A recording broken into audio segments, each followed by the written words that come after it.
ગાલા paper 1 standard maths દાખલા number 26 બે ક્રમિક અયુગ્મ ધન પૂર્ણાંક સંખ્યાઓના વર્ગોનો સરવાળો 290 હોય તો બંને સંખ્યા શોધો। વિદ્યાર્થી મિત્રો ધ્યાન આપજો, જ્યારે ક્રમિક સંખ્યાઓ પૂછે તો તમે x, x+1, x+2, x+3 ધારી શકો છો। ક્રમિક બેકી સંખ્યા પૂછે તો x, x+2, x+4 એ રીતે ધારી શકો છો। બેકી ટેકી પૂછે, પણ બે ક્રમિક અયુગ્મ સંખ્યા પૂછે ને તેની સ્પેશિયલ રીત છે। પહેલી સંખ્યા 2x - 1 ધારવાની અને બીજી સંખ્યા 2x + 1 ધારવાની, બરાબર યાદ રાખજો। તો આપણે ધારી લઈએ છીએ, ધારો કે બે ક્રમિક અયુગ્મ ધન પૂર્ણાંક સંખ્યાઓ અનુક્રમે 2x - 1 અને 2x + 1 છે।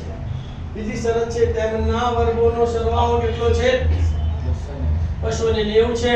તો માટે 2x - 1 નો વર્ગ વત્તા 2x + 1 નો વર્ગ બરાબર 290। વર્ગનું વિસ્તરણ આપણને આવડે છે। પ્રથમ પદનો વર્ગ, મધ્યમ પદની નિશાની, વચ્ચે ત્રણેયનો ગુણાકાર પ્લસ બીજા પદનો વર્ગ, એટલે કે પહેલાનો વર્ગ, છેલ્લાનો વર્ગ, વચ્ચે ત્રણેયનો ગુણાકાર। તો 2x નો વર્ગ એટલે 2 નો વર્ગ, 4x નો વર્ગ x² એટલે 4x², મધ્યમ પદની નિશાની એટલે માઈનસ, વચ્ચે ત્રણેયનો ગુણાકાર 2 × 2 2 × 4x ના x એટલે -4x પ્લસ 1 નો વર્ગ એટલે 1। તો આનું વિસ્તરણ આવે વત્તાના 2x નો વર્ગ એટલે 4x², મધ્યમ પદની નિશાની પ્લસ ત્રણેયનો ગુણાકાર 2 × 2 2 × 4 એટલે +4x, બીજા પદનો વર્ગ 1 નો વર્ગ પ્લસ 290 આ બાજુ લઈ તો -290 બરાબર 0। સજાતીય પદોના સરવાળા બાદબાકી કરીએ। 4x² + 4x એટલે 8x² ઓછા 4x + 4x ઉડી ગયા, 1 ને 1 2 માંથી -290 જાય તો કેટલા વધ્યા? -288 બરાબર 0। 8 કોમન નીકળે છે, 8 એક 8 અહીં 8 ને 8 વડે ભાગીએ તો શું થાય? 8 તરી 24, 4 વધ્યા એટલે 48 ને 8 6 48 એટલે કેટલા આવશે? 36। તો શું થશે? 8 વડે ભાગીએ તો x² - 36 બરાબર 0। પૂર્ણ વર્ગના તફાવતની રીત, આ x નો વર્ગ અને આ 6 નો વર્ગ, એક વાર ઓછા એક વાર વત્તા તો શું અવયવ પડે? x - 6 x + 6 બરાબર 0।